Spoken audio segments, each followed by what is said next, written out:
Glória a Deus. Aleluia. Que presença, queridos. Aleluia. Abra comigo, por favor. Livro do profeta Samuel. Capítulo de número 13. Livro do profeta Samuel, capítulo de número 13. Nós vamos para o versículo de número 1.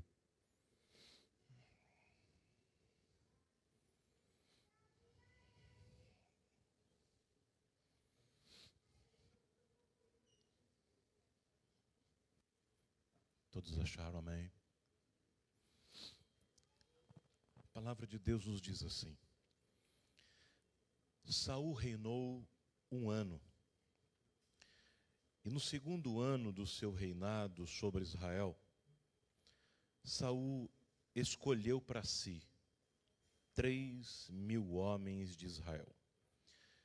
Estava com Saul 2.000 em Micmas, e na montanha de Betel, e 1.000 estavam com Jonas, em Gibeá de Benjamim. E o resto do povo despediu, cada um para sua casa.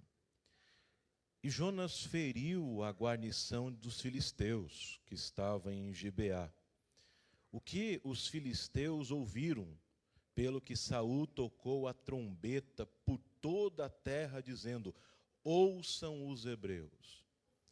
E então todo Israel ouviu dizer: Saul feriu a guarnição dos filisteus. E também Israel se fez abominável aos filisteus. Uma pequena pausa. Saul estava feliz. O povo feliz porque tinha ganho parte de uma batalha. Israel feliz, mas os filisteus estavam furiosos. E então, continuando no versículo 5, os filisteus se ajuntaram para pelejar contra Israel.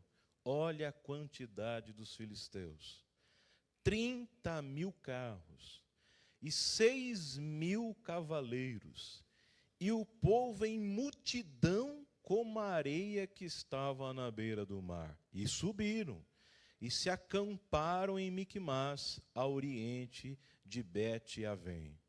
Vendo, pois, os homens de Israel que estavam em apuros, porque o povo estava angustiado, o povo se escondeu pelas cavernas, e pelas espinhas, e pelos penhascos, e pelas fortificações, e pelas covas.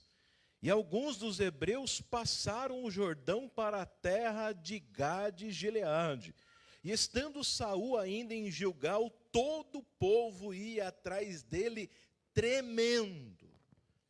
E esperou Saul 7 dias, fala comigo, 7 dias, até ao tempo que Samuel determinara. Não vindo, porém, Saul a Gilgal, o povo se dispersava dele. Então disse Saul: trazei-me aqui o holocausto e ofertas pacíficas. E ofereceu o holocausto. E sucedeu que, acabando ele de oferecer o holocausto, eis que Samuel chegou. Diga comigo: Samuel chegou. E Saul lhe saiu ao encontro para saudar. Então disse Samuel: que fizestes? E disse Saul: porquanto via que o povo se espalhava de mim, e tu não vinhas nos dias aprazados, e os filisteus já tinham ajuntado em Milcás, eu disse: agora descerão os filisteus sobre mim a Gilgal. E ainda à face do Senhor não orei, e constrangi-me, e ofereci holocausto. Então disse Samuel a Saul: procedestes neciamente, e não guardastes o mandamento do Senhor teu Deus que ordenou. porque agora o Senhor teria confirmado o teu reinado sobre Israel para sempre. Porém agora não subsistirá o teu reino. Já tem buscado o Senhor para si um homem, segundo o seu coração, e já lhe tem ordenado o Senhor que seja capitão sobre o seu povo, porquanto não guardaste o que o Senhor te ordenou. Amém. Se assente.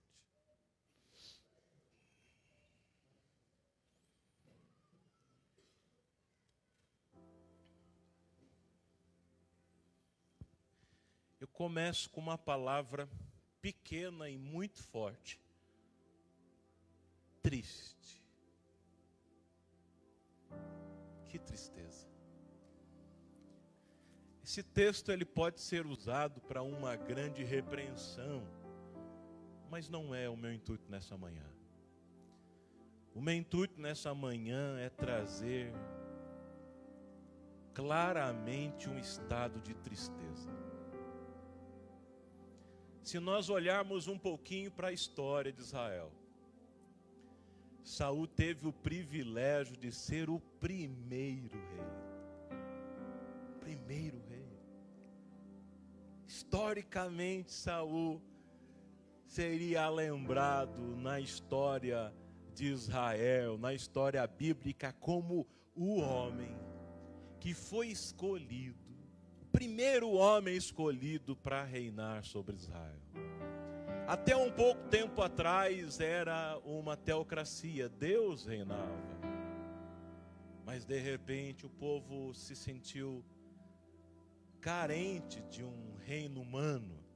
E Deus entendeu o momento do povo e disse: então eu vou eleger um rei sobre vocês.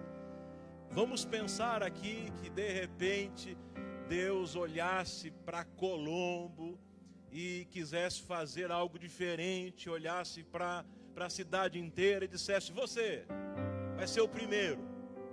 Você com certeza se sentiria privilegiado. Puxa, eu vou ser o primeiro. Uau, que privilégio. Primeiro a ter essa oportunidade. E não era qualquer uma, era rei. Fala comigo, rei. Muito forte esse cargo. Todo Israel se renderia a Saul. Ele começa o reinado, passa o primeiro ano, segundo a gente sempre ouvia dos pastores mais velhos. Pastor Pimentel dizia que para os primeiros 6 meses você não deve mexer.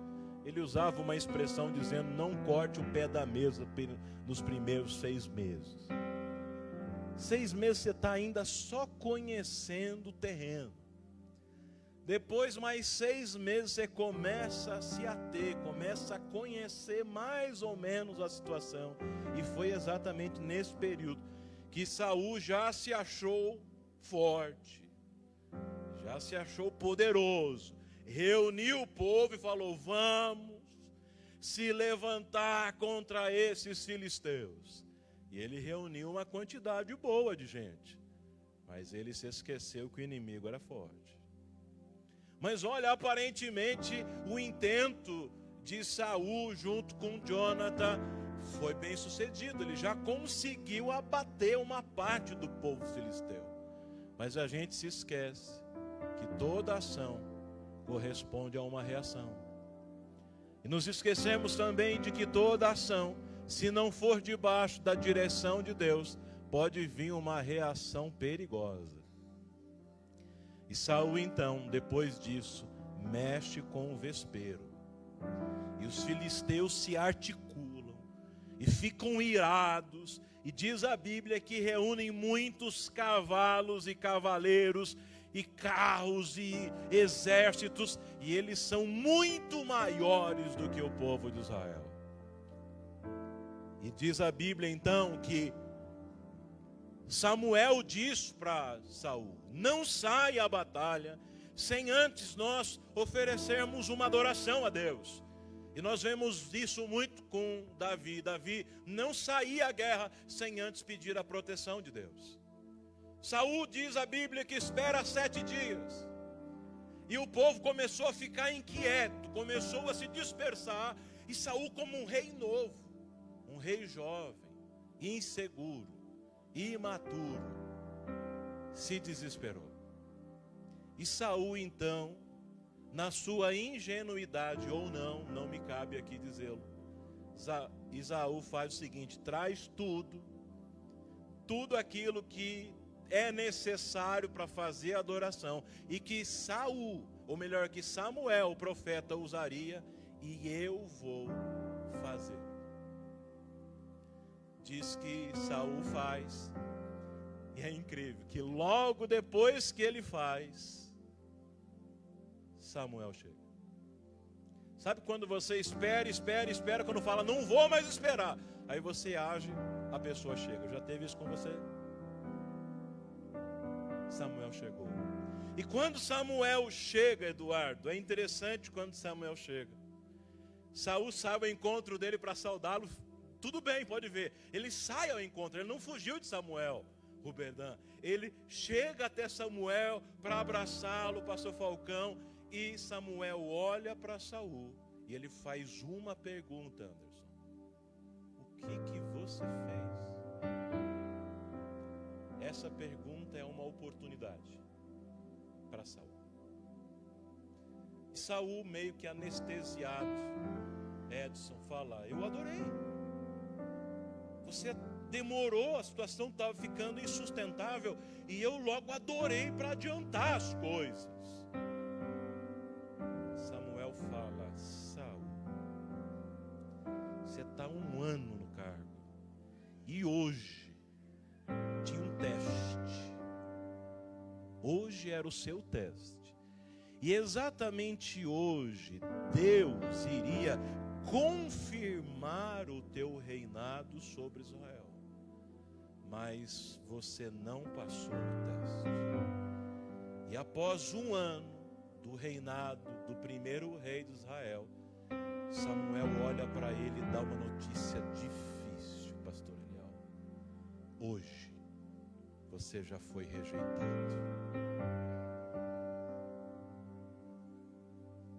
E Deus diz mais, pela boca de Samuel: o Senhor já está buscando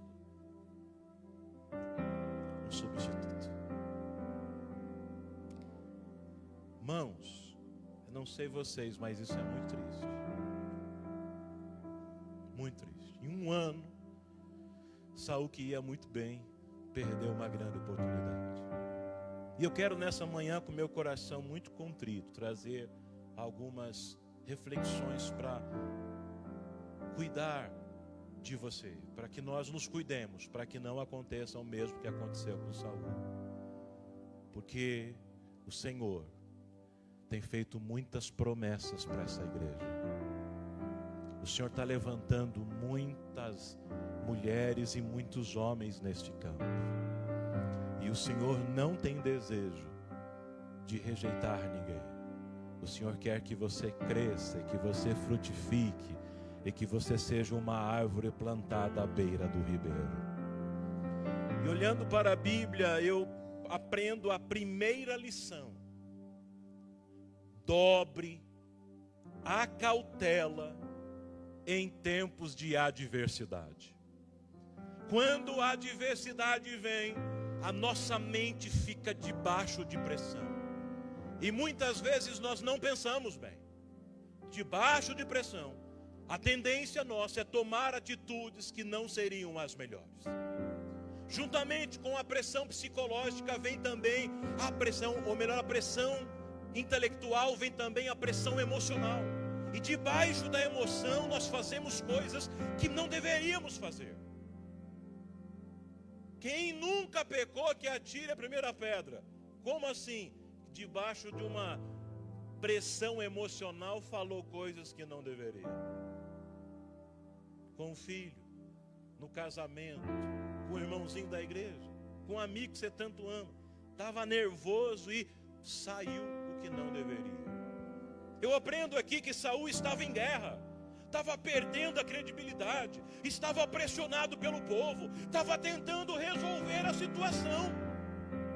E ele imaturo pelo reinado novo, imaturo como rei, ansioso, preocupado, fez o que não deveria fazer. Aqui está a primeira lição.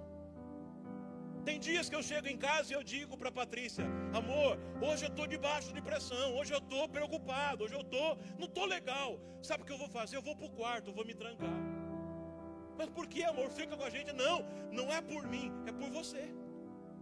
Eu percebo que eu nesse estado, por mais que eu tente ficar num estado de pleno controle, eu posso não estar num bom humor e eu posso ferir você. Então deixa eu me trancar. É um jeito que eu encontro de descansar, para não fazer coisas que eu não deveria. Sabe uma coisa que muitos vendedores fazem para vender para você? É te pegar no solavanco e falar: olha, a promoção é só hoje. Aí você emocionado querendo comprar, fala: mas é só hoje, é. E é o seguinte, é um desconto de 30%. E está acabando a promoção. Só tem mais 2 vagas. Uma eu estou negociando e você é o último. Você fala: ai, eu vou perder. Então fecha. Isso é técnica, para mexer com o teu emocional. Nós que trabalhamos com vendas, né, Anderson, a gente sabe muito bem, isso aí é só conversa mole. Assim que ele vai falar com o próximo, falar a mesma coisa, no final vai ter mais 100 e poucas vagas ainda. E você achou que, se eu não comprasse eu já ia. Aí você compra, vai no vizinho e fala: nossa, está bem mais barato. Meu Deus, o que eu fiz? Olha, quando eu compro um negócio no shopping, eu vou embora. Não sei se você faz isso, mas eu vou embora. Porque vai que eu vejo um lugar mais barato, eu vou ficar chateado o resto do dia.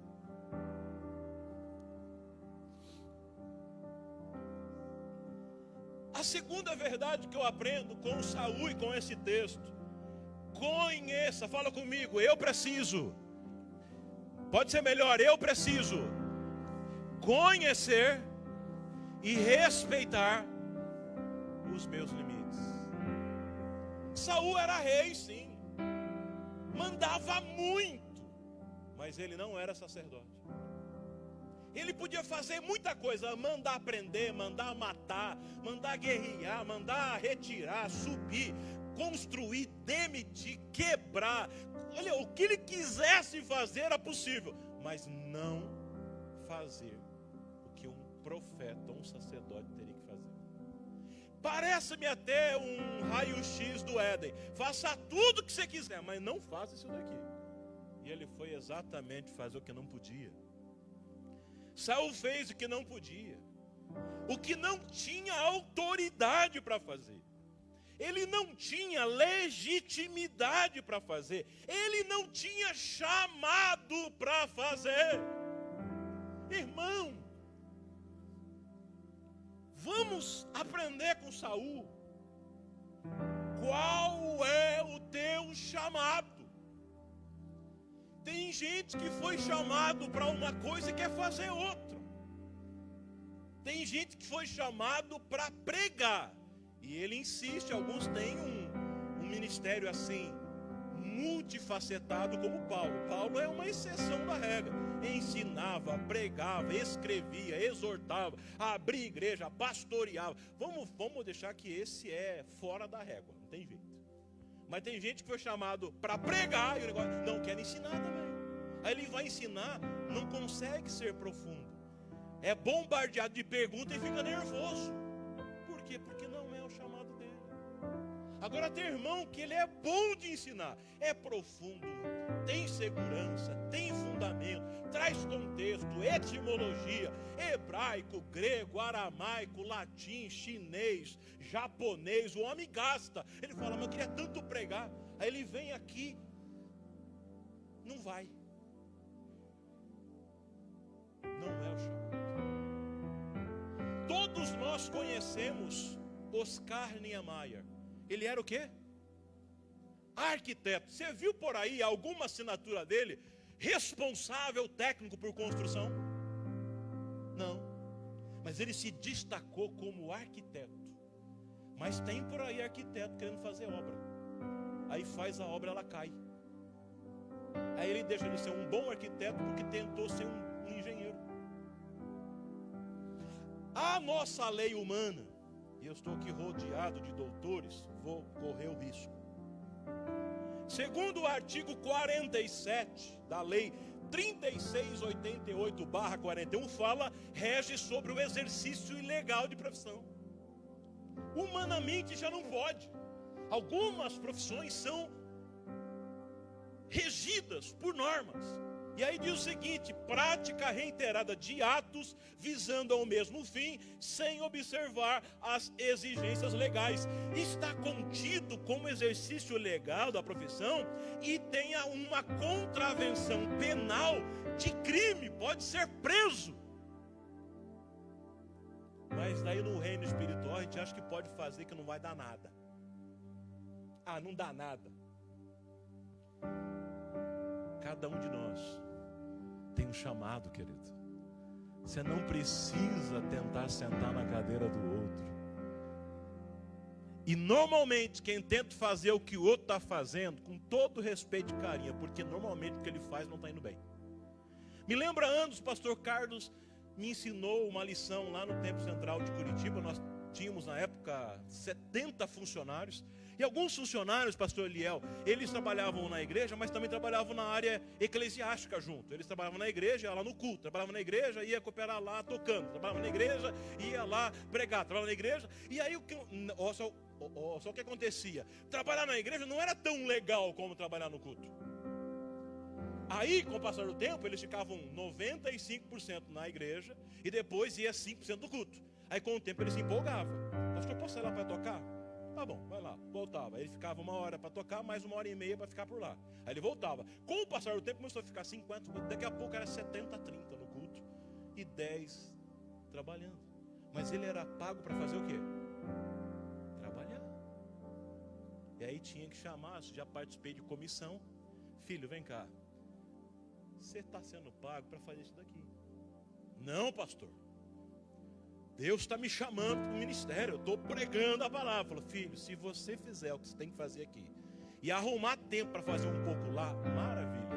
Mas se você não fizer aquilo que você tem que fazer como obrigação, o resto que você está fazendo vai ser inválido. O que Deus te colocou para fazer, irmão? Caminhando. Sabe o que eu vejo com Saul? Que quem honra princípio, pelo princípio é honrado. Mas quem quebra princípio, pelo princípio é humilhado. Eu não venho te repreender, eu venho dar um alerta para mim. E eu fiquei orando, Deus, será que eu não estou colocando o pezinho para lá do risco? Será que eu não estou querendo abrir mais a asa do que eu deveria? Caminhando. Mais uma lição: em todo tempo, aprenda a esperar no Senhor. Irmão, tem hora que Deus não concede a gente para nos ensinar a esperar. Saul, só um pouquinho de tempo, perdeu a bênção porque não soube esperar. E nessa manhã eu tenho certeza, como disse o pastor Carlos, Deus está falando. E eu quero ministrar sobre a sua vida o seguinte: aquietai-vos e sabei que o Senhor é Deus. O Senhor está à frente da tua causa. O Senhor está à frente do teu ministério. O Senhor está contemplando a tua luta, a tua enfermidade. O Senhor sabe da provação que você está passando. Não haja pelos teus braços, porque no tempo certo o Senhor se levantará e abençoará a sua vida. Espera no Senhor. Ivan, eu não consigo, eu sei que é difícil. Eu tenho um temperamento assim. Eu sou assim. Eu tenho um motor difícil. Eu sou bem calmo, mas controlado. Quando vem a vontade. E Deus está me ensinando a segurar, a esperar. Eu quero sair por aí fazendo, eu quero sair por aí negociando, eu quero sair por aí comprando. Toda semana vem alguém me ligando, Gilmar. Vamos fazer um negócio, vamos comprar uma empresa, vamos aprender sei lá o quê, vamos fazer. E eu ficava animado. Vamos. Daqui a pouco eu estava com 100 coisas, não fazendo nada bem feito. E o mais interessante na vida é você saber dizer não, para poder depois ter tempo de dizer sim. Eu aprendo que Saul não teve paciência para esperar o profeta chegar. Espera o tempo de Deus para ser consagrado. Espera o tempo de Deus para casar. O rapaz não tem um pardal para dar água, não consegue pagar um cachorro quente para a moça, quer juntar as panelas, só se for panela vazia. Não tem nenhuma bicicleta com uma garupa para levar ela. Eu lembro que lá do lado de casa tem um rapaz, todo dia que eu levanto 6 da manhã, tem um rapazinho ali, mais frio, mas tá fechado o tempo, com uma bicicletinha tremenda assim. Daqui a pouco sai uma menininha também com um capuz, só que atrás tem um banco assim confortável. O bicho está sendo ligeiro, rapaz. Nele só tem a bicicleta, a magrelinha dele, mas ele colocou um banco confortável. Aí ele para ali como se fosse uma CB 650, sabe? A moça senta ali e ele sai pedalando. No nível que ele está acima. Ninguém ali no condomínio tem uma magrela daquela. E ele ganhou a moça. Só que tem gente que quer logo já galgar. Espera, porque no tempo de Deus a bênção vai ser recalcada, sacudida, transbordante, generosa da parte de Deus. Eu aprendo mais uma lição, que o profeta, ao chegar, lhe deu a chance e disse: o que tu fizestes?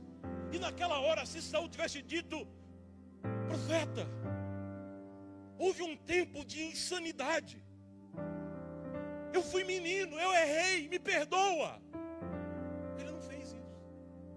Deus nunca pesa a mão em mim e em você, não nos castiga se antes nos dar uma oportunidade de arrependimento. Sempre é assim. Você pode ver a história inteira da Bíblia. Deus não se agrada, caiu, hein? Agora eu vou pegar. Não. Alguns pregadores dizem que Jesus então, preso, passando, olha Pedro que tinha negado, e o pregador fala: então, Jesus com aquele olhar fulminante, Ruberdã, olhou com raios no coração de Pedro e disse: eu falei que tu iria me negar 3 vezes, agora toma essa.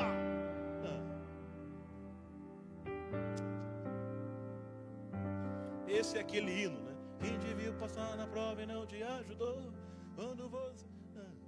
Deus não é um Deus vingativo. E vamos, como é que você pode dizer isso? Porque o olhar de Jesus para Pedro já foi começando uma estação de misericórdia. Tanto que quando ele ressuscita, ele diz: vai, anunciai a todos ou seja, não esquece do Pedrão. Ele errou 3 vezes, mas ele é importante para mim. Eu ainda não estou convencido.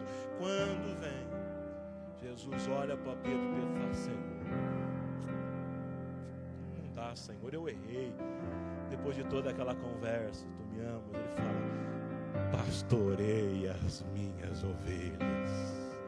Eu estou pregando para alguém aqui que errou, que falhou, está com vergonha do olhar de Jesus. Sabe o que ele está dizendo? É só se arrepender e vem junto, vamos pastorear as ovelhas. Volta para o teu caminho. Mas Saul não foi humilde. Saul contou como se fosse vitória. Não, eu fui lá e fiz. Quanta gente achando que está fazendo coisa boa, quando na verdade está cavando a própria cova. De novo, é com carinho para você e para minha alma isso. Porque Saul caiu, não foi bom para Israel, não foi bom para o reino, não foi bom. Era bom que ele continuasse e reinasse e fizesse um bom mandato. Continuando, o preço da desobediência por ter sido rejeitado pelo Senhor. Irmãos, olha o que é um homem. Depois de 1 ano como rei, foi rejeitado, e ele ainda continuou um bom tempo reinando, mas fale comigo, Saul continuou reinando, mas já estava rejeitado. Eu vou falar de maneira universal, dentro da igreja universal, não é do reino de Deus, tá? da Igreja Universal no mundo, tem gente reinando que já foi rejeitado. O tempo já acabou. Não tem mais a bênção. Mas continua. Ele não reconheceu o seu erro. E Deus tinha misericórdia para com ele, com certeza, mas a misericórdia de Deus tem limite. O que acontece é que a gente esquece de que é Deus que coloca e é Deus que tira. É Deus que levanta e é Deus que abate. É Deus que dá e Deus que toma. Caminhando, Deus nunca espera uma necessidade surgir sem antes já ter preparado uma provisão. Interessante que quando Samuel fala com Saul, diz: Deus iria confirmar hoje, mas hoje mesmo ele já rejeitou e já está buscando.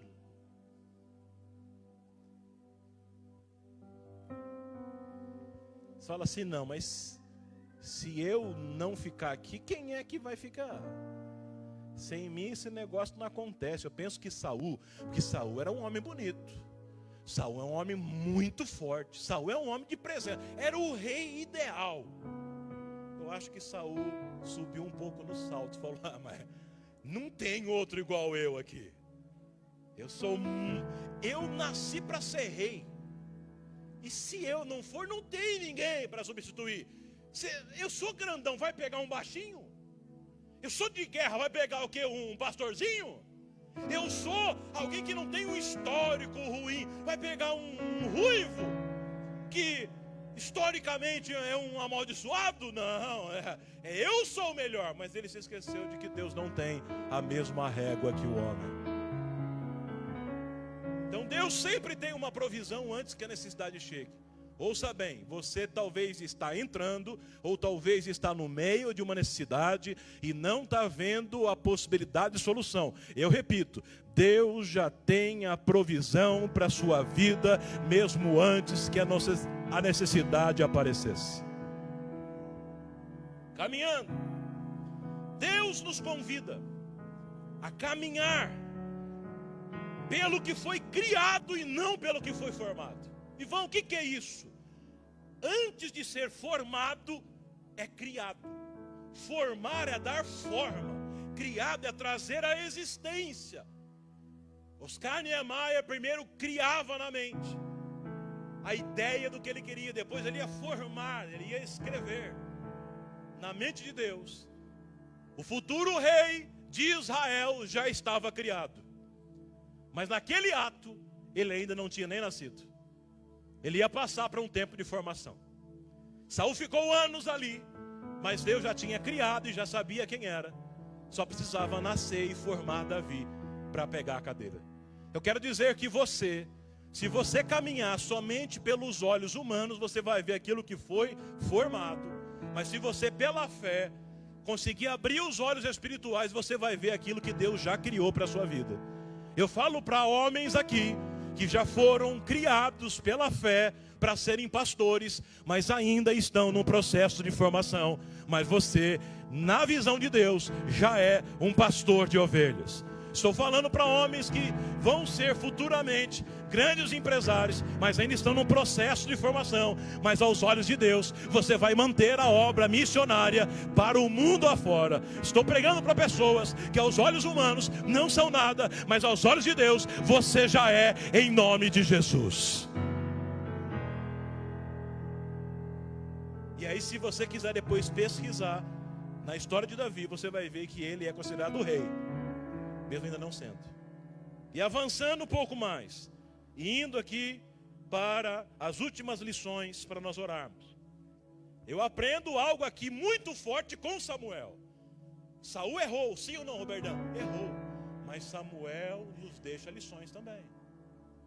Porque Deus diz a Samuel que já havia rejeitado Saul. Mas olha só, mais uma lição: não insista em continuar em algo que Deus já colocou um ponto final.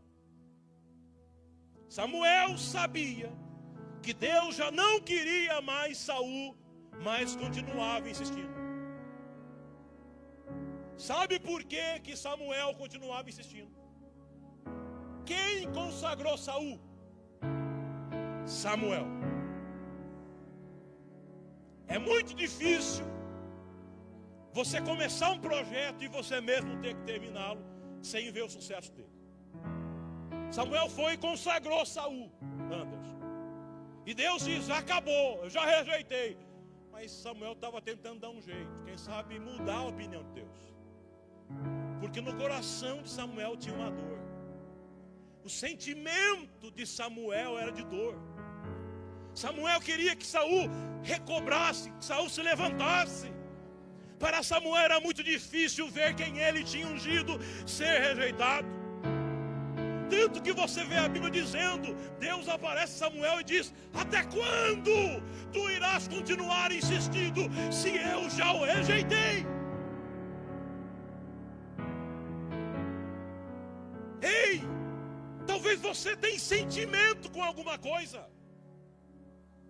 Pessoa, empresa, projeto, cargo, eu não sei o que, carro. Talvez Deus já rejeitou, já falou, acabou. Mas eu tenho um sentimento aqui. Essa empresa eu criei ela é o meu filhinho. Está na hora de abrir mão e de vender. Esse carro aqui eu coloquei roda, coloquei calota, coloquei buzinaço, coloquei banco de couro. Mas está consumindo o teu dinheiro.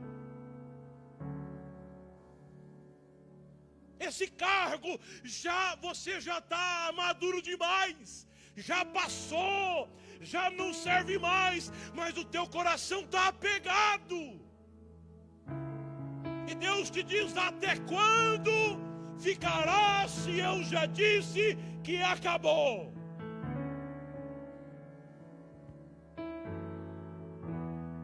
Só que tem uma percepção aqui. Ao mesmo tempo que você está apegado a isso, você ora para Deus fazer coisa nova, sim ou não? Sim, mas enquanto você não abrir mão do velho, o novo não chegará. Eu aprendo que o sentimento de Samuel pelo velho impedia ele de ir consagrar o novo rei de Israel. Enquanto você tem sentimento de apego a isso, você não avança. Tem que desapegar. Agora, olha só o que começa a acontecer. Entenda que se você está achando que o teu sentimento de dó vai mudar a realidade, não vai. O dó de Samuel não fez com que Saul retornasse ao reinado. Agora, sabe o que acontece com quem segura, não abre mão? O mesmo Saul, que era o receptor do sentimento de dó de Samuel, foi o Saul que daqui a pouco começou a gerar medo em Samuel. Samuel uma hora falou assim, eu estou com medo de Saul. Ué, mas não era o teu queridinho? Não era quem que você tinha dó? Não era o teu protetorzinho? Não era o teu amiguinho? Era, mas agora ele está querendo me matar. Cuidado, porque o mesmo sentimento que você não libera, o mesmo ciclo que você não encerra, é o ciclo que pode matar você.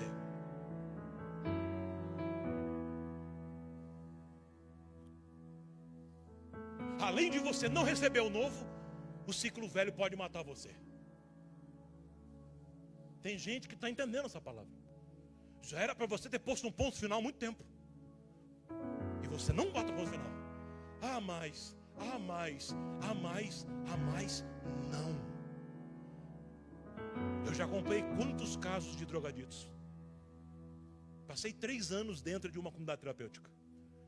E o pai e a mãe, mas não é tão assim. Não é tão assim. O meu filho só usa um pouquinho, usa em casa. Agora ele nem sobe mais um morro. Agora ele fuma no quarto. Até chega um dia que aquele sentimento, aquele protecionismo, faz com que aquele que era o filho vire-se contra a própria família e o filho bate na mãe. Aí fala, meu Deus, eu estava com dó. Só que dó não muda ninguém. Em João 3,16 não diz, e Deus teve dó do mundo. Fala assim lá? Não. Samuel precisava romper o sentimento. Ciclos se encerram, mesmo que o seu sentimento continue. Eu aprendo com Samuel. Pastor Falcão, que coisa terrível. Quando a gente não percebe que o ciclo encerrou, ou a gente insiste no ciclo que já deveria ter terminado. Não adianta ter sentimento, o ciclo encerra. E aí eu vou indo para o final. Cuidado, porque o sentimento que você tem num ciclo velho, ele pode bloquear você. Pode te impedir de avançar. Sentimento fora da vontade de Deus pode te tornar um grande impeditivo na tua vida. Samuel não conseguia se mover para o novo, porque ele estava apegado ao velho. Muitas vezes vivemos o conflito. Olha só aqui essa lição. Muitas vezes vivemos o conflito entre a direção e o sentimento. Eu vou repetir. Muitas vezes vivemos o conflito entre a direção certa ou o sentimento. O meu sentimento é de colocar a mão, de acalmar, de passar o pano, mas a direção de Deus é diferente.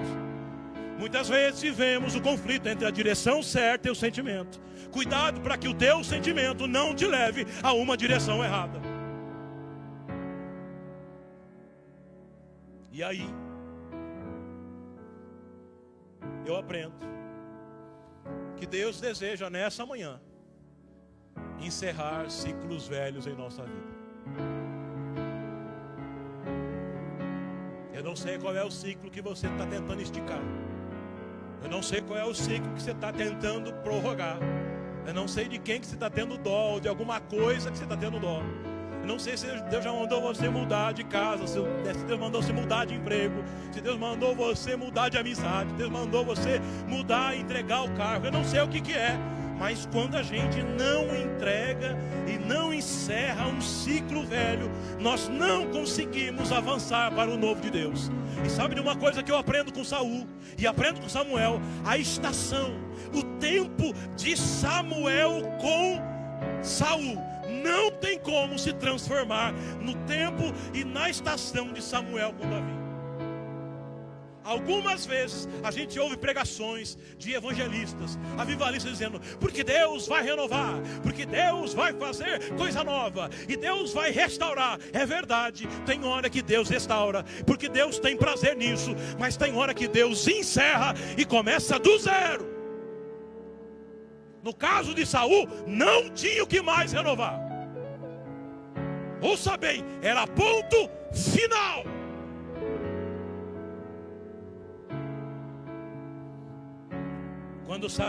Quando Samuel se liberta do sentimento do passado, o ciclo antigo se encerra. E sabe o que ele faz? Pega a maletinha dele e vai lá para a casa de Jessé. Quando o ciclo se encerra, a gente tem autonomia, liberdade para caminhar. Ciclo que não se encerra prende o nosso pé. Ciclo que não se encerra prende as nossas emoções. A gente fica neutralizado, paralisado. Quando Samuel encerrou o ciclo, falou: não tem jeito, Samuel já era. Quer dizer, Saul já é mesmo. O meu coração estava com ele, mas não dá. Ele consegue caminhar. Aí ele chega na casa de Jessé. E ele chega lá. Incrível que pareça, ele ainda está com a mentalidade de Saul na cabeça. E ele olha e fala: olha, nessa mesa aqui até que tem alguns parecidos com Saul.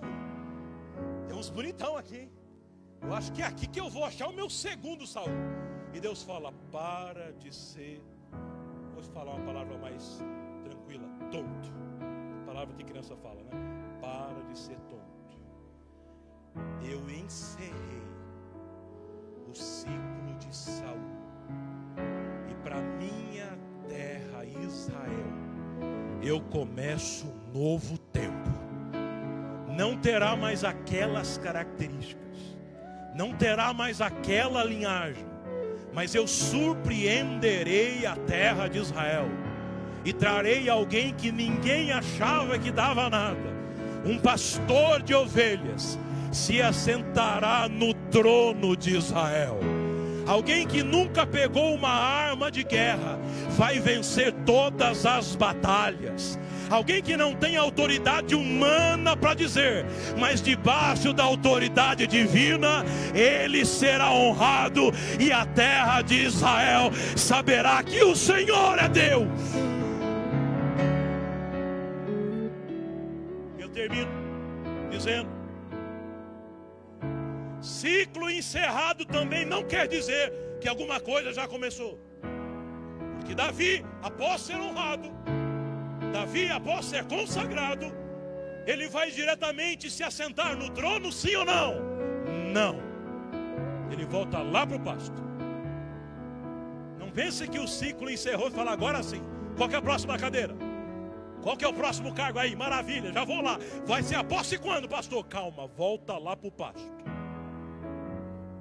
Começou do zero o novo ciclo. Apagou tudo que tinha sido feito. Mas tem uma coisa: não importa o lugar que você está, e sim quem você é, e Deus te honrará. Não permita que o lugar te defina. Não permita que as tuas finanças te definam. Não permita que os teus resultados te definam. E não permita que as pessoas ao teu redor te definam. Se o Senhor tem um chamado contigo, você pode ser um pastor desprezado e distanciado da mesa, mas no tempo certo você ouvirá a voz do Senhor: se levanta, porque é hora de se assentar ao trono. Que Deus nessa manhã, eu convido o nosso pastor para orar, nessa manhã te ajude a você encerrar os ciclos, para que coisas novas venham para a sua vida.